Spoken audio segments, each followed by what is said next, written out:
ਦੋਸਤੋ ਸਭ ਦਾ ਪੰਜਾਬ ਦੀ ਟੀਮ ਇਸ ਟਾਈਮ ਹਨੀਫਕੋਟ ਦੇ ਵਿੱਚ ਪਹੁੰਚੇ ਆ, ਜਿਹੜਾ ਜ਼ਿਲ੍ਹਾ ਗੁਜਰਾਂਵਾਲਾ ਹੈ, ਤੇ ਤੁਹਾਨੂੰ ਪਿੱਛੇ ਦਿਖਾ ਰਹੇ ਆ ਜੀ ਪੁਰਾਣਾ ਛੱਪੜ। ਹੁਣ ਬਹੁਤ ਮੁਸ਼ਕਲਾਂ ਪਿੰਡ ਦੇ ਵਿੱਚ ਕੋਈ ਛੱਪੜ ਨਜ਼ਰ ਆਉਂਦਾ ਹੈ। ਇਸ ਪਿੰਡ ਵਾਲਿਆਂ ਨੇ ਇਹ ਛੱਪੜ ਨੂੰ ਬੜਾ ਸੰਭਾਲ ਕੇ ਰੱਖਿਆ ਤੇ ਇਹ ਪਿੱਛੇ ਵੇਖੋ ਜੀ, ਤੁਹਾਨੂੰ ਪੂਰਾ ਸਕਾਫਤ ਵਿਖਾਉਂਦੇ ਆ ਪੰਜਾਬ ਦੀ। ਮੱਝ ਨਵਾਈ ਜਾ ਰਹੀ ਹੈ, ਗਰਮੀਆਂ ਦਾ ਮੌਸਮ ਹੈ, ਮੱਝ ਨਵਾਈ ਜਾ ਰਹੀ ਹੈ। ਤੇ ਪਿੱਛੇ ਵਿਖਾਓ ਜੀ ਇੱਧਰ ਮਕਾਨ ਜਿਹੜੇ ਕੱਚੇ ਨੇ, ਆਓ ਤੁਹਾਨੂੰ ਅੰਦਰ ਲੈ ਕੇ ਚੱਲਦੇ ਆ ਇਹ ਮਕਾਨ ਦੇ। ਇਸ ਟਾਈਮ ਤੇ ਬਾਰਿਸ਼ਾਂ ਦਾ ਮੌਸਮ ਹੈ, ਬਹੁਤ ਹਾਲਾਤ ਖਰਾਬ ਨੇ। ਆ ਵੇਖੋ ਜੀ ਕੱਚੇ ਮਕਾਨ ਤੇ ਪਾਥੀਆਂ ਪਈਆਂ ਹੋਈਆਂ ਨੇ। ਇਹ ਪਾਥੀਆਂ ਠੀਕ ਹੈ ਹੁਣ ਪਿੰਡਾਂ 'ਚ ਨਹੀਂ ਲੱਭਦੀਆਂ ਕਿਉਂਕਿ ਗੈਸ ਆ ਚੁੱਕੇ ਨੇ।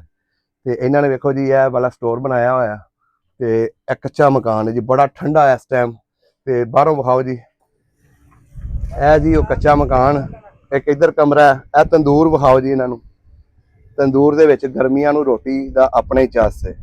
ਇਹ ਬੱਚੇ ਵੇਖੋ ਜੀ ਖੇਲਣ ਦੇ ਨੇ, ਉਹ ਪਿੱਛੇ ਚੁੱਲ੍ਹ ਵੇਖੋ ਕੱਚੀ। ਇਸ ਤਰ੍ਹਾਂ ਹੀ ਇੱਧਰ ਵੀ ਹੈ, ਇਹਨਾਂ ਨੇ ਆਪਣਾ ਸਮਾਨ ਰੱਖਣ ਵਾਸਤੇ ਕਮਰਾ ਹੁੰਦਾ ਸੀ, ਲੇਕਿਨ ਹੁਣ ਬਾਰਿਸ਼ਾਂ ਦੀ ਵਜ੍ਹਾ ਤੋਂ ਟੁੱਟ ਚੁੱਕਿਆ।